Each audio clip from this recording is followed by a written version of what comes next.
Shalom, puji Tuhan. Mari kita kembali membuka Alkitab kita di dalam kitab Keluaran. Keluaran pasal yang ke-7. Kitab Keluaran pasal yang ke-7 ayat yang ke-14 mulai. Tulah pertama, air menjadi darah. Berfirmanlah Tuhan kepada Musa, Firaun berkeras hati. Ia menolak membiarkan bangsa itu pergi. Pergilah kepada Firaun pada waktu pagi. Pada waktu biasanya ia keluar ke sungai. Nantikanlah dia di tepi sungai Nil dengan memegang di tanganmu tongkat yang tadinya berubah menjadi ular.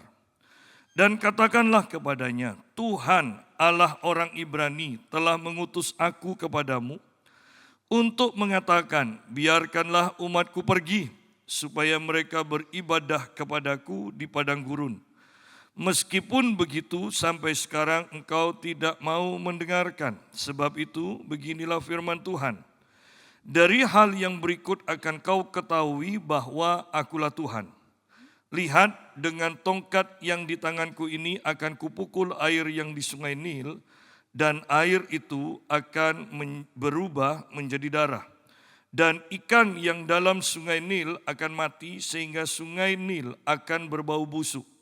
Maka orang Mesir akan segan meminum air dari sungai Nil ini. Tuhan berfirman kepada Musa, katakanlah kepada Harun, ambillah tongkatmu, ulurkanlah tanganmu ke atas segala air orang Mesir, ke atas sungai, selokan, kolam, dan ke atas segala kumpulan air yang ada pada mereka, supaya semuanya menjadi darah, dan akan ada darah di seluruh tanah Mesir, bahkan dalam wadah kayu dan wadah batu. Kita berhenti sampai sini dulu. Mari kita melihat sekarang kita sudah sampai kepada tulah pertama. Seperti yang saya katakan bahwa pembahasan kita akan sering bertemu dengan kata biarkanlah umatku pergi. Biarkanlah umatku pergi untuk beribadah. Penekanannya adalah hal ini. Diulang, dan diulang terus. Biarkanlah umatku pergi. Kita akan terus bertemu dengan mujizat. Kata-kata mujizat. Ya. Kita juga akan sering bertemu dengan kata-kata keras kepala, keras hati, mengeraskan hati. Ya, mengeraskan hati. Dan yang terpenting adalah kita bertemu dengan perkataan, ketahuilah bahwa akulah Tuhan. Mengetahui supaya mengetahui bahwa akulah Tuhan. Nah, kata-kata ini akan terus terngiang-ngiang di dalam kita, dan itu adalah perkataan-perkataan yang sangat penting. Ya. Berfirmanlah Tuhan kepada Musa, Firaun berkeras hati. Ya, Firaun berkeras hati. Ayat 13 tadi pagi kita juga bahas, tetapi hati Firaun berkeras, sehingga tidak mau mendengarkan mereka keduanya, yaitu Harun dan Musa. Nah sekarang ayat 14 Tuhan juga menyampaikan hal ini. Berfirmanlah Tuhan kepada Musa, Firaun berkeras hati. Ia menolak membiarkan bangsa itu pergi. Pergilah kepada Firaun pada waktu pagi. Pada waktu biasanya ia keluar ke sungai. Nantikanlah dia di tepi sungai Nil dengan memegang di tanganmu tongkat yang tadinya berubah menjadi ular. Tuhan berkata kepada Musa, Firaun berkeras hati.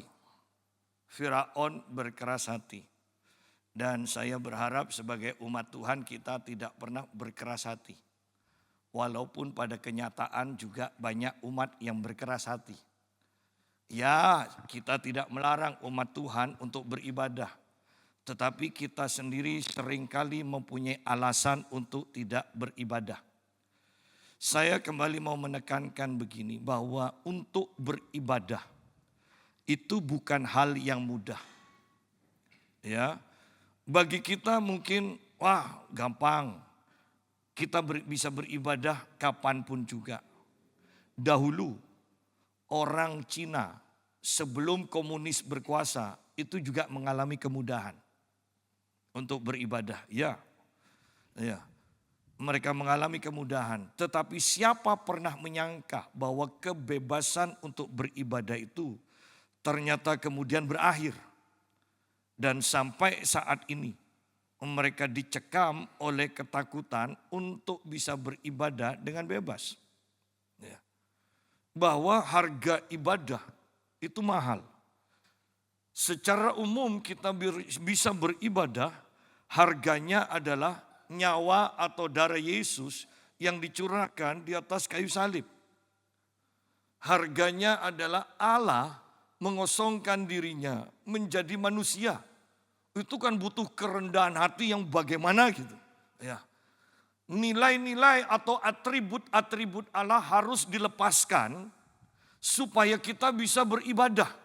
Bukankah harganya sangat mahal? Ya. Tetapi seringkali kita mengeraskan hati. Iya, kita tidak menjadi Firaun yang melarang orang lain untuk beribadah. Tetapi sayangnya kita menjadi Firaun bagi diri sendiri supaya kita tidak beribadah. Dengan berbagai alasan. Yang repotnya adalah ini. Enggak Pak, saya tidak mengeraskan hati. Tetapi perhatikan, seringkali ketika kita tidak beribadah, alasannya itu sama.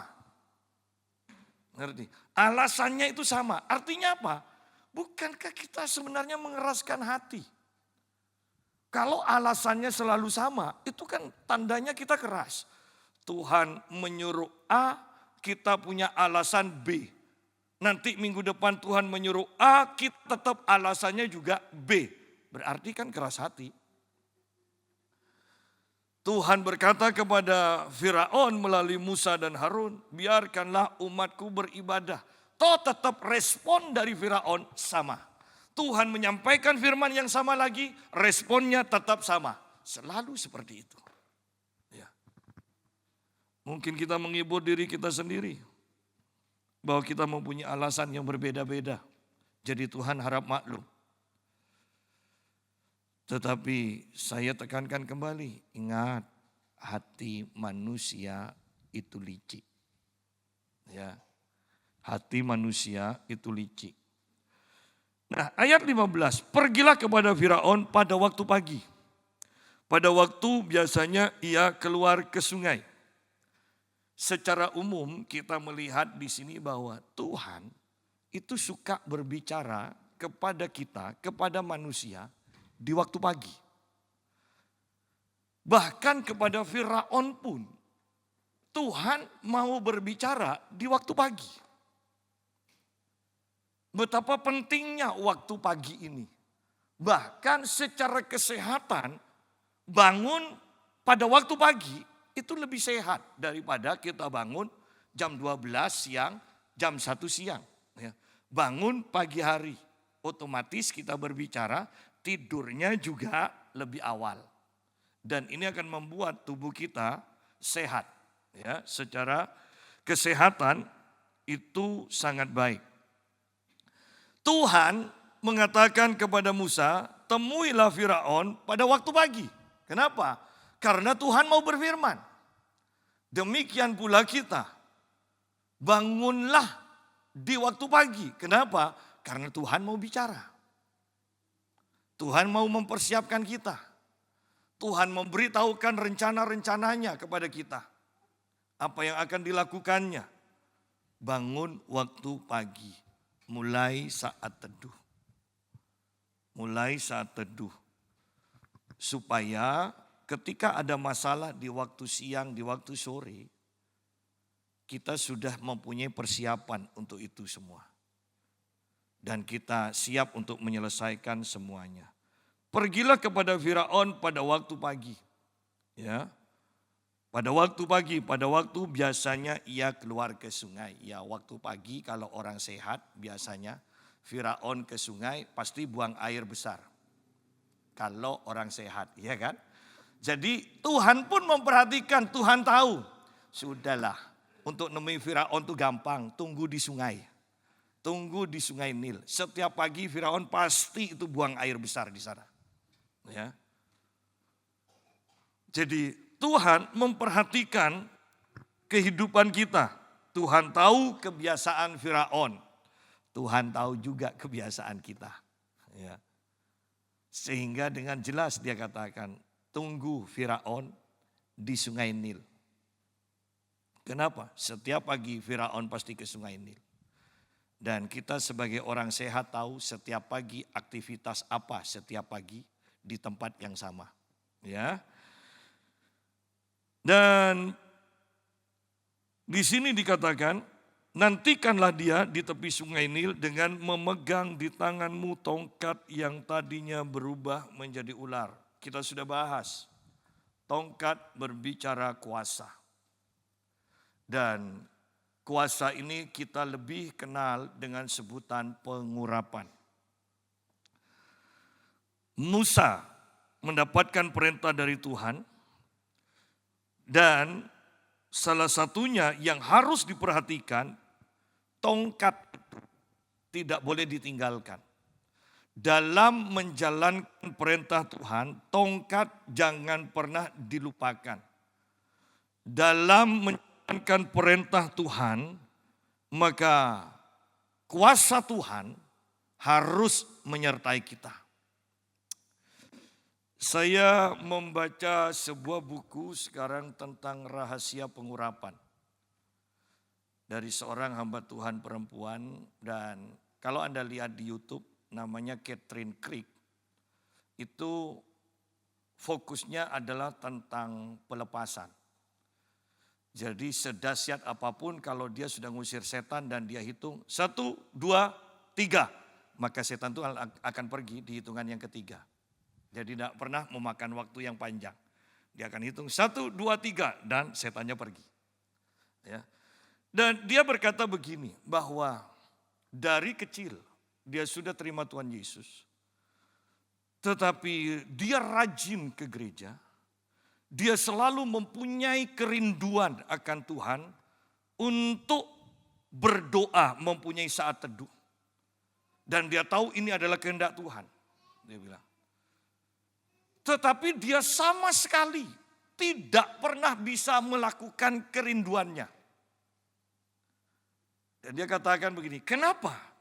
Karena selama itu firman yang dia dengarkan adalah firman yang disampaikan secara teori benar, tetapi tidak pernah disertai dengan kuasa Tuhan. Dia bilang. Sampai satu saat dia tergabung dengan sebuah gereja di mana hamba Tuhannya adalah seorang nabi. Dan dia mengatakan sejak dia mendengarkan firman yang disertai kuasa, kerinduannya untuk bersaat teduh itu tidak usah dengan usaha yang terlalu berat, itu dengan dia katakan dengan sendirinya itu berjalan. Dia bangun, dia bersaat teduh. Ini dia bilang, ini loh kuasa Tuhan. Ini kuasa pengurapan dari Tuhan yang mematahkan segala kuk itu. Selama kita hanya mendengar firman Tuhan yang hanya bersifat teori tanpa penyampai firman-Nya itu mengalami perjumpaan dengan Tuhan dan membawa kuasa Tuhan, maka firman itu sebaik apapun dan kita mempunyai kerinduan yang kuat untuk melakukannya, tanpa kuasa Tuhan itu tidak akan pernah terjadi, dia bilang. Jadi betapa pentingnya kuasa Tuhan sehingga Tuhan kepada Musa berkata, tongkat itu harus dibawa. Tongkat itu harus ada di tanganmu. Ayat yang ke-16. Dan katakanlah kepadanya, kepada Firaun, Tuhan Allah orang Ibrani telah mengutus aku kepadamu untuk mengatakan, biarkanlah umatku pergi supaya mereka beribadah kepadaku di padang gurun. Meskipun begitu sampai sekarang engkau tidak mau mendengarkan. Sebab itu beginilah firman Tuhan. Dari hal yang berikut akan kau ketahui bahwa akulah Tuhan. Lihat dengan tongkat yang di tanganku ini akan kupukul air yang di sungai Nil dan air itu akan berubah menjadi darah. Perhatikan ayat 16 bahwa hal ini yang sangat penting. Biarkanlah umatku pergi supaya mereka beribadah kepadaku. Dari awal dari kitab Kejadian kita selalu melihat kegiatan ibadah atau menyembah Tuhan. Sampai kitab Wahyu kita selalu ditekankan tentang beribadah, tentang menyembah Tuhan. Bahwa ibadah itu sangat penting. Lupakan tipu muslihat iblis yang selalu mengatakan ibadah itu di mana saja itu sama aja. Oh, tidak sama. Saya tekankan tidak sama. Bahkan ada orang yang sampai terjebak ya dengan mengatakan tidak perlu ke gereja, di rumah saja bisa kok, di mana saja bisa kita beribadah kepada Tuhan. Iya, beribadah di mana saja bisa. Tetapi beda loh ibadah pribadi ya kepada Tuhan seorang diri dengan ibadah sebagai tubuh Kristus seperti ini. Iya kan? Tangan sendirian dengan satu anggota tubuh ini keseluruhan kan beda. Ya. Jadi jangan pernah tertipu oleh iblis. Bahkan dalam ibadah lokal seperti ini pun tidak semua gereja itu sama. Tidak semua hamba Tuhan itu juga sama. Bahkan kalau mau jujur, kalau kita perhatikan berandai-andai saja. Bisa saja dua hamba Tuhan menyampaikan khotbah dari ayat yang sama. Tetapi kalau kita mau jujur, kita akan bisa melihat, kita bisa merasakan hasilnya beda. Artinya bahwa tidak semua ibadah, tidak semua gereja, bahkan tidak semua hamba Tuhan itu sama. Ayo jujur pada diri sendiri. Tidak semuanya sama. Tetapi seringkali kita masuk dalam tipu muslihat iblis yang selalu mengatakan ibadah di mana aja sama. Gereja semuanya sama. Oh tidak. Tidak. Kalau kita mau jujur. Kalau kita tidak bersifat agamawi dan bisa jujur, maka kita pasti akan mengatakan tidak sama. Tidak sama. Nah, kerinduan Tuhan adalah supaya seluruh bangsa Israel itu bisa keluar dari Mesir dan seluruhnya bisa beribadah kepada Tuhan. Tuhan membuat mujizat demi mujizat supaya bangsa Israel seluruhnya bisa beribadah kepada Tuhan. Bahkan saya mau katakan begini, seakan-akan Tuhan itu bisa menanggalkan sifat utamanya. Perhatikan, saya katakan seakan-akan. Supaya mudah dimengerti saja. Bukankah Tuhan itu Allah yang maha kasih? Tuhan yang suka menyembuhkan, suka memberkati, suka melakukan yang baik, merencanakan yang baik. Tetapi perhatikan di sini. Supaya bisa dimengerti aja, supaya bisa lebih mudah dimengerti. Tuhan yang maha kasih seperti itu. Demi supaya umatnya bisa beribadah. Dia rela mengadakan malapetaka demi malapetaka di Mesir. Dia rela untuk membunuh semua anak sulung di Mesir. Loh, ini kan seakan-akan, ini kok seperti bukan Allah yang kita kenal ya. Allah yang maha kasih, yang bahkan rela menyerahkan nyawanya sendiri di atas kayu salib. Artinya bahwa betapa pentingnya ibadah ini di hadapan Tuhan. Jangan sampai dalam menilai ibadah kita ini berbeda dengan Tuhan. Kalau Tuhan memandang ibadah begitu pentingnya Dia rela dari Allah menjadi manusia dan menjadi manusia yang mengalami kematian di atas kayu salib. Supaya umatnya bisa beribadah dengan bebas. Ya. Allah yang Maha Kasih rela mengadakan 10 tulah dan bahkan membunuh, selain mencelakai, terakhir membunuh semua anak sulung dari orang Mesir. Itu berapa ribu anak sulung yang dalam sekejap mengalami kematian. Oh, Tuhan kok kejam. Yang saya mau tekankan kepada kita adalah bukan soal tindakan kejam ini, tanda kutip, tetapi soal betapa pentingnya ibadah di hadapan Tuhan, betapa pentingnya umatnya beribadah di hadapannya, sehingga Allah, tanda kutip saya mau katakan, bisa melakukan tindakan-tindakan yang kontroversial terhadap pribadinya sendiri. Demi supaya umatnya bisa beribadah. Lalu dengan semua kejadian ini, kita melihat banyak orang Kristen menganggap sepele ibadah. Sedikit-sedikit absen, sedikit-sedikit punya alasan tidak beribadah. Saya tekankan apa yang dilakukan Allah supaya umatnya bisa beribadah. Baik dalam perjanjian lama, di dalam kisah Musa ini, ataupun di dalam perjanjian baru, di dalam kisah Yesus yang adalah firman menjadi manusia. Mati di atas kayu salib. Supaya umatnya bisa beribadah. Untuk beribadah itu tidak mudah. Beberapa kali kita sudah bahas tentang Musa ini. Bagaimana supaya umat Tuhan bisa beribadah.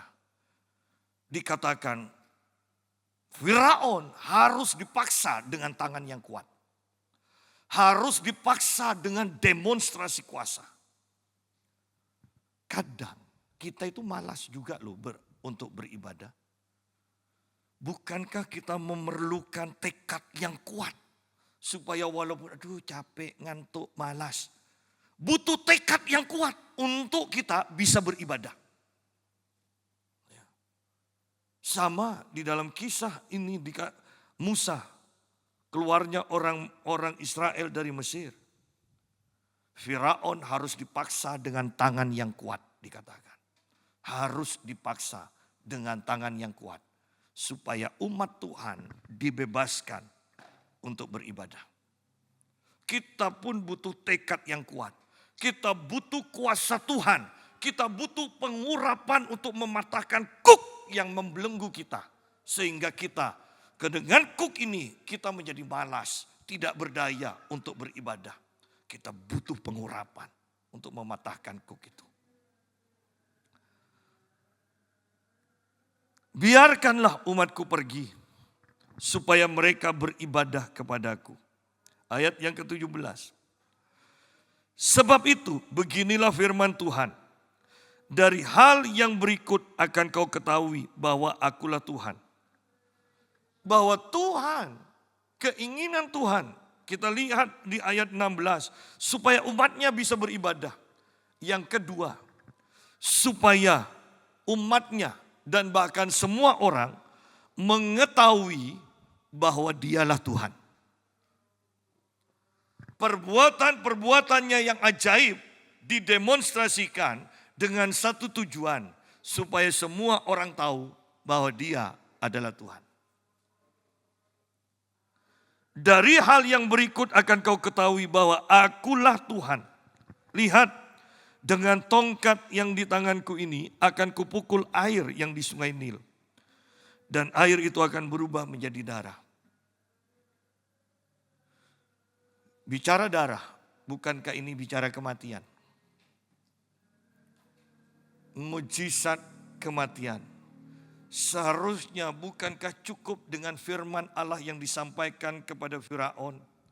Ketika Firaun mentaati, maka kehidupan tetap menjadi kehidupan. Tetapi karena Firaun menolak dan mengeraskan hatinya, maka yang diterima oleh Firaun adalah mujizat kematian. Tadi pagi kita sudah bahas bahwa Tuhan melakukan mujizat demi mujizat. Ya. Tetapi ketika Firaun tidak mau memperhatikan itu, awalnya mujizat demi mujizat, Firaun tetap menolak dan kemudian berubah dari mujizat menjadi penghukuman. Tadi pagi kita bahas bahwa jangan salah mengartikan kebaikan Tuhan. Banyak dari kita bahkan iri kepada orang jahat, ya. Orang itu jahat tapi kok diberkati Tuhan, kok hidupnya enak. Tunggu. Tuhan panjang sabar, makanya diberikan mujizat, kebaikan, kemurahan Tuhan terus menerus. Satu kali belum bertobat, Tuhan kasih lagi. Tujuannya apa? Supaya mengenal Tuhan. Tetapi ingat, panjang sabar Tuhan juga ada batasnya. Bahwa ketika orang tersebut tidak bertobat dengan banyaknya kebaikan-kebaikan Tuhan yang sudah diterima, maka mereka kemudian akan berhadapan dengan penghukuman demi penghukuman dari Tuhan. Baru kita di sana menyadari Tuhan tidak bisa dipermainkan. Bersyukur kalau masih ada kesempatan untuk bertobat. Jangan sampai satu penghukuman sudah membuat kita mati. Ya. Tetapi inilah Tuhan yang harus kita hormati, harus kita takuti dengan rasa hormat. Ya. Nah, ayat 18, dan ikan yang dalam sungai Nil akan mati, sehingga sungai Nil akan berbau busuk. Maka orang Mesir akan segan meminum air dari sungai Nil ini. Ingat pada zaman firman ini terjadi, sungai Nil itu menjadi sumber air yang paling utama bagi orang Mesir. Air sungai Nil dianggap suci. Air sungai Nil merupakan sumber utama bagi kehidupan mereka. Sekarang dengan tulah pertama ini, air yang merupakan sumber kehidupan, sekarang menjadi air yang mendatangkan kematian. Karena semua yang ada di sungai itu mengalami kematian, semua ikan. Bukan satu dua atau separuh yang mati, tetapi semuanya mati. Anda bisa bayangkan bahwa ini bukan hanya rugi, tetapi bangkrut dan tidak bisa menghasilkan lagi. Ya kan? Ini kan bangkrut ini. Dan tidak menghasilkan lagi. Karena sudah berkali-kali Tuhan berbicara. Bahkan dikatakan sehingga sungai Nil akan berbau busuk. Sudah ada kematian, masih baunya busuk mengganggu semua orang. Bukan hanya terjadi kematian, tetapi lihat bahwa bau yang dihasilkan, bau busuk, itu mengganggu orang lain. Apakah mungkin ini bisa menimbulkan sakit pernafasan? Bisa jadi. Ya. Artinya, Anda lihat kontrasnya ketika orang selalu mengeraskan hati kepada Tuhan.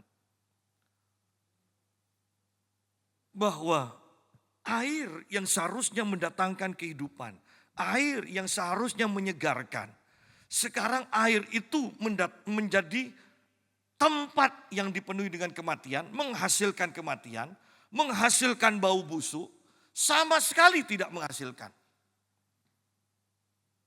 Ya. Saya percaya demi keselamatan jiwa, Tuhan bisa melakukan ini sekali lagi kepada semua manusia. Kenapa? Karena keselamatan jiwa itu yang terpenting. Ingat perkataan Tuhan Yesus, apa gunanya engkau mendapatkan seluruh isi dunia tetapi kehilangan nyawamu. Ya.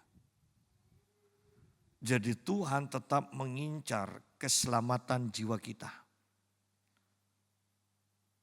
Bahkan mungkin dengan supaya bisa lebih gampang dimengerti. Dengan mentegakan hatinya, Tuhan akan merelakan kita kehilangan segalanya. Yang penting kita bisa sadar dan berseru kepada Tuhan dan kita diselamatkan. Ya. Mungkin Anda mengatakan, enggak Pak, jangan itu yang terjadi pada saya. Lebih baik saya tetap aja sekarang ini senang. Masalah nanti masuk neraka itu urusan masa depan kan. Enggak usah dipikirkan sekarang. Oh keliru. Keliru. Masa depan harus dipikirkan mulai sekarang. Artinya kehidupan kekal yang saya maksudkan harus dipikirkan dari sekarang. Berapa banyak orang merasa tidak perlu ibadah? Berapa banyak? Saya sehat, saya punya uang, saya punya pekerjaan yang mantap. Loh apa gunanya dengan itu semua nanti masuk ke neraka? Pak, siapa yang tahu soal neraka dan surga? Loh, kalau kita percaya Yesus, maka kita harus juga meyakini bahwa Yesus yang Alkitab katakan, Dia yang datang dari surga saja yang bisa naik kembali ke surga. Artinya, Yesus tahu apa yang ada di surga dan ada di neraka. Oleh karena itu Yesus datang ke bumi untuk memberitakan pada kita. Kalau kita menyangkali Yesus tidak tahu surga dan neraka, berarti kita tidak percaya Dia adalah Tuhan. Kalau kita mengatakan, alah urusan itu nanti, toh tidak mungkinlah Tuhan tega. Ya. Tuhan kan kasih, tidak mungkin tega menaruh kita di neraka yang kekal. Sampai-sampai ada beberapa pendeta mengajarkan, kehidupan di neraka itu hanya sementara. Sampai kita bertobat dikatakan. Kenapa? Karena Allah adalah kasih. Nah hati-hati, saya kembali katakan hati-hati dengan banyaknya pengajaran. Bukankah pendapat ini bisa diterima dengan otak kita kan? Kalau memang Allah adalah kasih, tidak mungkinlah tega menyemplungkan kita ke dalam lautan api di neraka. Bisa diterima? Bisa. Tetapi itu bukan kebenaran yang sepenuhnya. Karena setiap kita juga secara bersamaan, Allah yang maha kasih juga adalah Allah yang maha adil. Dia tidak bisa sementara aku memakai atribut yang ini, yang lain ditanggalkan. Tidak bisa, itu akan berjalan bersamaan. Oleh karena itu, belas kasihan Tuhan, ya kasih Tuhan, Allah yang maha kasih, itu ditunjukkan dengan Dia mati, mengorbankan dirinya bagi kita. Dia harus mati di atas kayu salib. Kenapa? Karena sekaligus kemahaadilannya menuntut dosa untuk dihukum, untuk menerima penghukuman. Jadi kalau hanya berhadapan dengan maha kasihnya, Yesus tidak perlu mati di atas kayu salib. Tetapi karena kasih dan keadilannya harus tampil bersamaan, maka itulah yang Dia lakukan, mati di atas kayu salib bagi kita. Ya. Nah, mari kita lihat kembali ayat yang ke-19. Tuhan berfirman kepada Musa, katakanlah kepada Harun, ambillah tongkatmu, ulurkanlah tanganmu ke atas segala air orang Mesir, ke atas sungai, selokan, kolam, dan ke atas segala kumpulan air yang ada pada mereka, supaya semuanya menjadi darah. Dan akan ada darah di seluruh tanah Mesir, bahkan dalam wadah kayu dan wadah batu. Demikianlah Musa dan Harun berbuat seperti yang difirmankan Tuhan. Diangkatnya tongkat itu dan dipukulkannya kepada air yang di sungai Nil, di depan mata Firaun. Ya, seharusnya Firaun bertobat. Ini dilakukan di depan mata Firaun, supaya Firaun tahu bahwa ini karya Tuhan. Dan pegawai-pegawainya, maka seluruh air yang di sungai Nil berubah menjadi darah. Bayangkan seluruh air di sungai di Mesir itu berubah menjadi darah. Dan ini berlangsung selama 7 hari. Dikatakan ayat 25, demikianlah genap 7 hari berlalu setelah Tuhan menulahi sungai Nil. 7 hari. Ya, padahal orang berpuasa dikatakan, ya kan, 3 hari maksimal tidak minum kan. Ini 7 hari air tidak bisa diminum. Berarti ada kematian dong. Anda bisa bayangkan mereka bingungnya mencari air. Di sisi yang lain mereka juga mencari air dalam kebingungan sambil menutup hidungnya. Karena ada bau busuk dikatakan. Dan mereka tidak mendapatkan itu semua. Supaya apa? Supaya umat Tuhan bisa beribadah. Saya tekankan kembali betapa pentingnya ibadah di hadapan Tuhan sampai Tuhan memberikan tulah yang sehebat ini kepada bangsa Mesir supaya umat Tuhan, bangsa Israel bisa beribadah. Ayo berpikir, apakah ibadah bagi kita penting sepenting apa yang dipikirkan Tuhan tentang ibadah? Ya.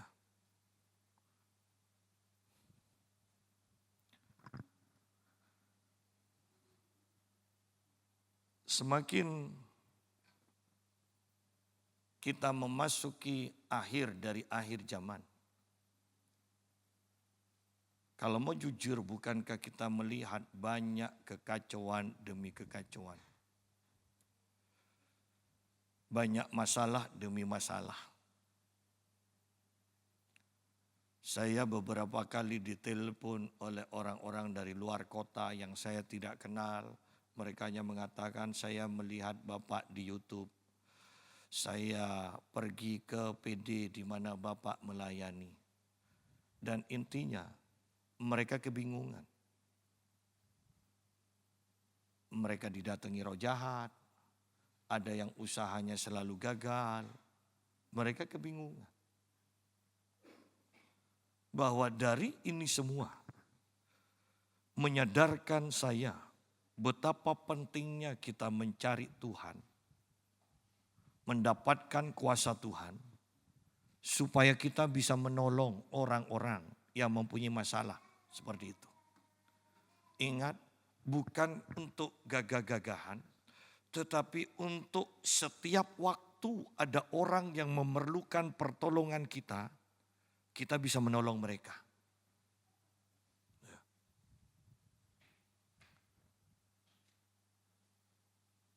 Saya mendapatkan cerita-cerita bagaimana setan memanifestasikan dirinya dengan begitu luar biasanya. Ingat yang saya sampaikan, saya diundang, saya diberi tiket ke Jakarta hanya untuk mengusir setan di satu pabrik. Karena bahkan setannya bisa menghidupkan mesin yang sudah dimatikan dan menuntun tangan dari karyawan itu untuk dimasukkan ke mesin yang sedang berjalan itu. Dan hasilnya tangan dari karyawan ini menjadi cacat. Saya mendengar cerita beberapa hari yang lalu saya melayani di Surabaya. Bagaimana setan bisa membanting orang Kristen loh. Ini orang yang dapat penglihat. Lagi doa di sebuah rumah, mendapat penglihatan papa almarhum dari tuan rumah itu menunjukkan dirinya. Dan orang ini kejar, papanya lari ke loteng, dikejar. Padahal itu setan yang menampakkan diri kan. Tiba-tiba dia naik ke lantai 2, tahu-tahu buk sudah ada di lantai 1. Untung tidak mati, tapi ceritanya dia dibanting oleh roh jahat ini dari lantai 2. Dan orang-orang itu bertanya pada saya, Pak Yusa pernah dibentak, pernah dipukul, pernah bersentuhan dengan roh jahat. Saya katakan, orang saya usir aja mereka diam lalu pergi kok. Tidak pernah sempat ngomong. Apalagi mau banting kan. Saya ingat ketika saya mengusir setan di rumah dari Kaleb waktu ngontrak dulu. Pembantunya yang tidur di kamarnya tiba-tiba bangunnya di pinggir sumur. Saya ingat roh jahatnya memunculkan diri dan saya usir. Oh itu roh jahatnya diam tapi terbang kemudian lenyap. Ya. Saya ingat bagaimana Evan itu ketika dari hidung dan mulutnya keluar darah. Setiap malam jam 2:30 pagi. Terakhir saya kemudian kita berdoa dan saya mendapatkan orang yang memakai pakaian seperti pakaian Jawa. Di depannya ada minyan, dia sedang bersila. Dan kemudian ketika saya usir, terus saya usir. Tiba-tiba orang ini terbang dan kemudian lenyap. Tidak ngomong apa-apa tuh. Apalagi mau membanting. Ya. Artinya bahwa setiap kita butuh kuasa Tuhan. Butuh kuasa Tuhan. Dan untuk mempunyai kuasa Tuhan, banyak orang yang beranggapan harus berpuasa, harus berdoa. Tetapi yang terpenting adalah ini. Untuk bisa mendapatkan pengurapan Tuhan, kita harus menjadi orang yang bisa dipercaya oleh Tuhan. Ayo pikirkan kalimat ini. Bisa dipercaya oleh Tuhan. Bisakah kita dipercaya untuk pelayanan? Bisakah kita dipercaya dengan kuasa yang sangat besar?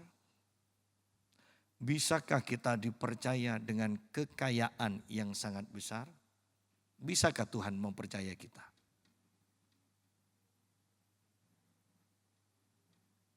Biarlah ini menjadi pemikiran dari kita semua. Apakah kita bahkan sekarang ini adalah orang yang sedang dipercayai oleh Tuhan? Atau Tuhan sudah menilai bahwa kita tidak bisa dipercaya oleh Dia? Biarlah ini menjadi pemikiran kita semua. Nah, mari kita lihat selanjutnya. Ayat 21. Matilah ikan di sungai Nil, sehingga sungai Nil itu berbau busuk. Dan orang Mesir tidak dapat meminum air dari sungai Nil. Dan di seluruh tanah Mesir ada darah. Wow, ini negeri seperti apa? Bukankah ini bencana nasional? Betapa mudahnya Tuhan membuat bencana nasional ternyata. Nah, ayat 22. Tetapi para ahli Mesir membuat yang demikian juga dengan ilmu-ilmu mantra mereka. Sehingga hati Firaun berkeras dan ia tidak mau mendengarkan mereka keduanya seperti yang telah difirmankan Tuhan. Nah, ayo perhatikan ini ayat-ayat terakhir ini. Bahwa jangan tertipu. Setan bisa melakukan apa yang Tuhan lakukan. Tetapi tadi pagi kita juga sudah bahas. Ada waktu-waktu di mana Allah mau memanifestasikan kuasanya. Setan walaupun bisa memanifestasikan kuasanya, dalam kedaulatan Tuhan, setan tidak diizinkan oleh Tuhan. Dan setan harus tunduk. Ya. Setan bisa memanifestasikan kuasanya, meniru kuasa Tuhan.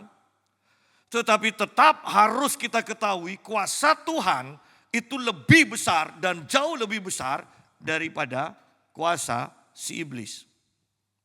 Buktinya ular yang dibuat ahli sihir Mesir akhirnya dimakan oleh ular dari tongkat Harun. Mereka kalah. Nah, tetapi mereka tidak menyerah. Di sini Harun dan Musa membuat mujizat air menjadi darah. Dan ahli-ahli Mesir atau ahli sihir orang Mesir ini membuat yang demikian juga dengan ilmu mantra mereka. Nah, perhatikan di sini sekarang, sehingga hati Firaun berkeras. Sidang jemaat. Orang yang pernah terlibat dengan ilmu sihir, apakah itu okultisme, apakah itu ramalan, apakah itu jimat, apakah itu ilmu tenaga dalam, apakah itu cakra atau kundalini, orang yang latihan yoga, menselaraskan kundalininya, ya, dan sebagainya. Ingat, tanpa sadar hati mereka akan keras. Mereka tidak bisa menerima atau memasukkan firman ke dalam hati mereka. Kenapa? Hatinya keras. Ingat, tanah yang keras, tanah yang berbatu, tanah di pinggir jalan, benih tidak bisa masuk. Di tanah di pinggir jalan, tanah itu keras. Tanah itu sering diinjak-injak orang. Bahkan orang yang sering mengalami penghinaan diinjak-injak seperti tanah, hatinya keras loh. Kenapa? Penuh dengan kekecewaan, hatinya keras. Firaun mempercayai sihir. Firaun selalu minta petunjuk sihir. Firaun adalah orang yang terbiasa dengan kehidupan sihir ini. Dan hati Firaun menjadi keras. Hati Firaun menjadi keras. Ada banyak orang tidak bisa menerima firman dan meresponi firman bahkan dengan sinis. Ya, selalu menghakimi firman. Kenapa? Mungkin bahkan masih kecilnya. Ya kan? Bintangku Capricorn, bintangku Pisces. Pekerjaan apa ya? Setiap minggu dibaca di koran, di Liberty, ya kan? Kalau dulu kan Liberty. Ya. Kelihatannya kan hanya main-main kan? Tetapi ingat, sifat kutu, ngerti atau tidak ngerti. Anda terlibat di dalamnya, tahu atau tidak tahu. Anda terlibat di dalamnya, Anda kena kutu. Dan salah satu dari kutu ini, atau mungkin dasar yang diletakkan oleh kutu ini adalah kekerasan hati kita.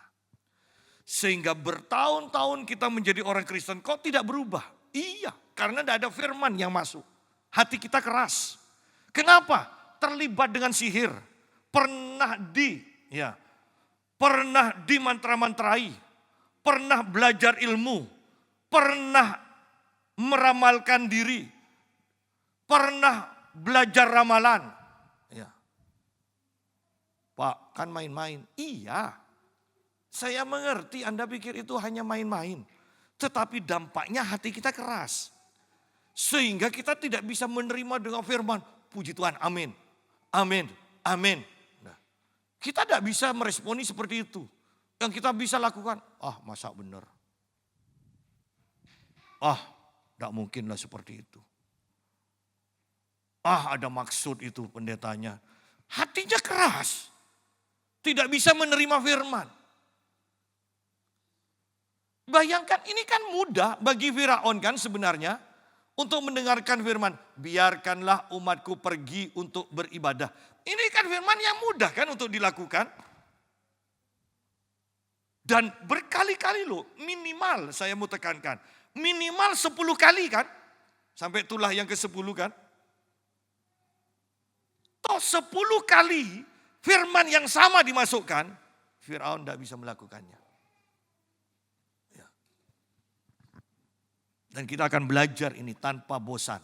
Kalau Tuhan saja tidak bosan berkata pada Firaun selama 10 kali, biarkanlah umatku beribadah. Mari kita juga tidak bosan juga membahas ini. Ya. Nah, Tetapi para ahli Mesir membuat yang demikian juga dengan ilmu-ilmu mantra mereka. Sehingga hati Firaun berkeras. Dan ia tidak mau mendengarkan mereka keduanya. Seperti yang telah difirmankan Tuhan. Orang terbiasa dengan ramalan. Orang terbiasa dengan orang pintar. Coba lihat. Banyak dari kita membandingkan firman dengan apa yang dikatakan para dukun, peramal dan sebagainya. Ya. Bahkan tidak sedikit orang Kristen yang mengetahui dan mempercayai bahwa ini adalah tahun naga. Dan sio apa yang bisa beruntung, sio apa yang celaka, ya, wah itu dipelajari. Enggak Pak, hanya sebagai pengetahuan. Bisakah sungguh-sungguh kita membaca tanpa terpengaruh sedikit pun? Ya. Sedangkan firman Tuhan mengatakan bahwa Tuhan memenuhi tahun dengan kebaikannya, itu tidak kita ketahui. Apalagi dipercayai. Padahal Tuhan bukan hanya tahun ini berganti, tahun ini berganti. Setiap tahun Tuhan memenuhi tahun-tahun dengan kemurahannya, dengan kebaikannya. Kan selesai kan? Tidak usah bingung dengan naga, kelinci, iya kan? Nanti tahun kambing kita kurus semua. Ya. Nanti tahun babi gemuk semua. Ya. Lebih baik kan cukup mengetahui Tuhan baik dan menaungi setiap tahun dengan kebaikannya. Ya.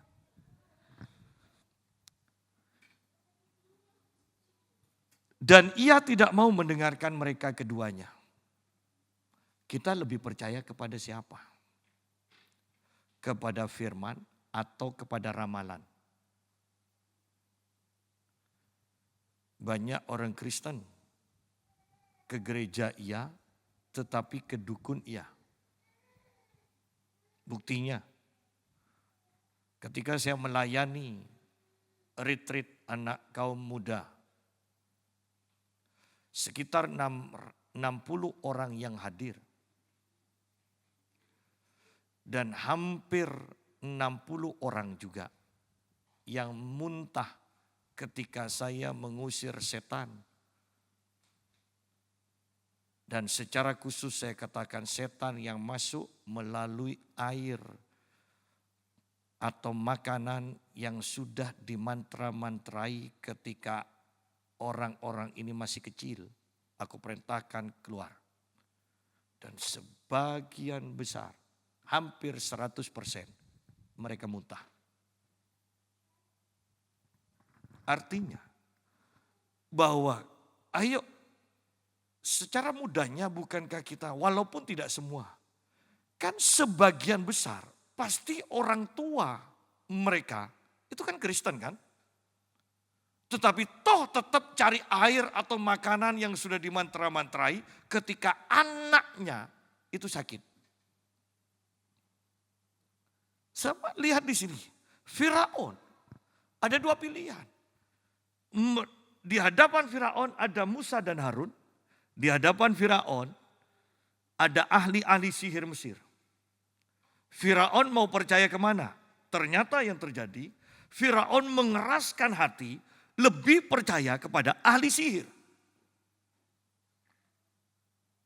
Biarlah kita yang ada di sini berkomitmen untuk apapun yang diperhadapkan kepada kita, kita lebih percaya kepada hamba Tuhan. Banyak dari kita kalau berbicara seperti ini kemudian mencibir, hamba Tuhan ingin dihormati. Tetapi ayatnya ada di sini. Firaun tidak mempercayai Musa dan Harun sebagai hamba Tuhan. Firaun lebih mempercayai ahli-ahli sihir. Akhirnya bangsanya, negaranya mengalami malapetaka. Anak sulungnya dan anak sulung semua orang Mesir mengalami kematian. Bahkan pada akhirnya Firaun dan semua panglimanya ketika mengejar orang Israel, mereka semuanya mati di Laut Teberau. Hanya masalah waktu, bukan? Bahwa pada akhirnya kematian yang akan kita alami ketika kita terus mengeraskan hati, tidak mau mendengar Tuhan dan mentaati Tuhan. Ayat 23, Firaun berpaling, lalu masuk ke istananya dan tidak mau memperhatikan hal itu juga. Jemaat, jangan meniru Firaun. Seringkali kita berpikir masalah itu cukup dilupakan. Ada orang yang menyakiti kita dan kita cukup berpikir, lupakan aja. Tidak cukup dilupakan. Kita harus menyelesaikan, kita harus mengampuni, baru melupakan. Firaun berpikir tanpa memperdulikan kemudian masalah selesai. Oh tidak, sikap Firaun. Firaun berpaling lalu masuk ke istananya dan tidak mau memperhatikan hal itu juga. Jangan tidak peduli dengan masalah yang kita hadapi. Kita harus peduli dan berusaha menyelesaikannya. Firaun di sini tidak peduli dan berusaha melupakannya, tidak menghiraukan.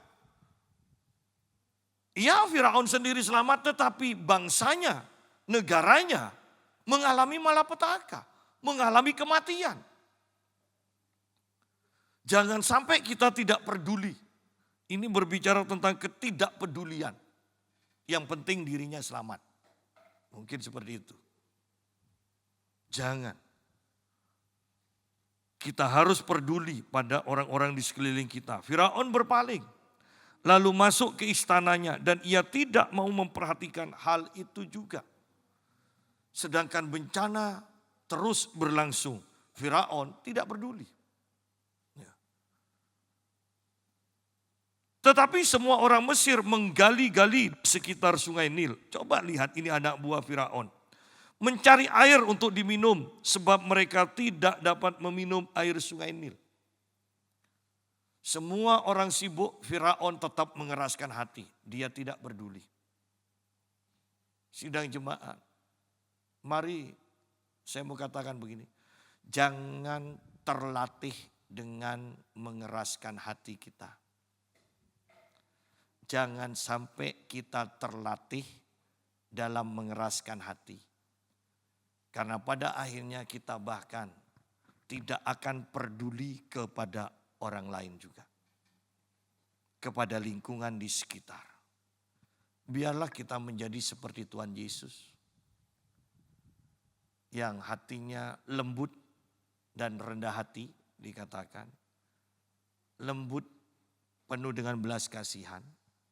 Sehingga ketika dia melihat orang kelelahan, kelaparan aja. Timbul belas kasihan. Bukan tidak peduli.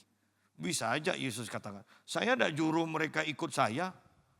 Mereka ikut sendiri kok. Saya tidak bertanggung jawab pada makanan mereka. Tetapi Yesus tidak seperti itu. Belas kasihannya membuat dia membuat mujizat. Memberi makan orang itu. Bisa saja Yesus katakan ketika orang kusta berteriak, Yesus anak Daud, tolong kami, belas kasihani kami. Saya tidak kenal mereka, bisa aja. Tetapi Yesus kembali digerakkan belas kasihan. Firaun tidak ada belas kasihan. Hatinya keras. Jangan sepelekan, mungkin kita menganggap sepele. Ketika firman disampaikan kita mengeraskan hati.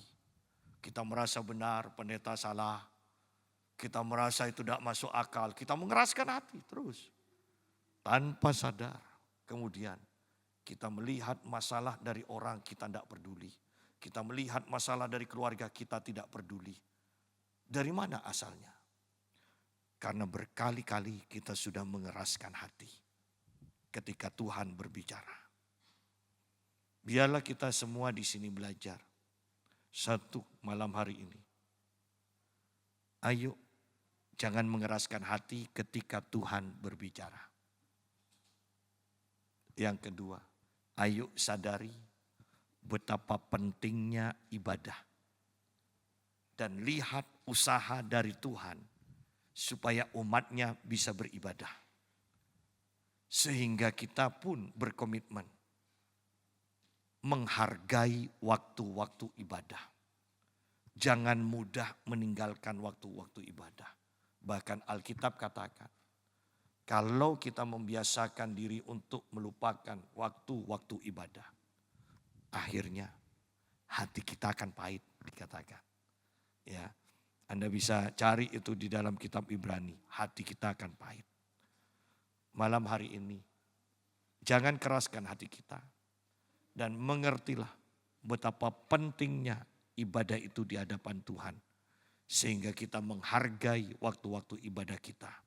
Seperti Tuhan menghargai ibadah. Mari kita berdoa.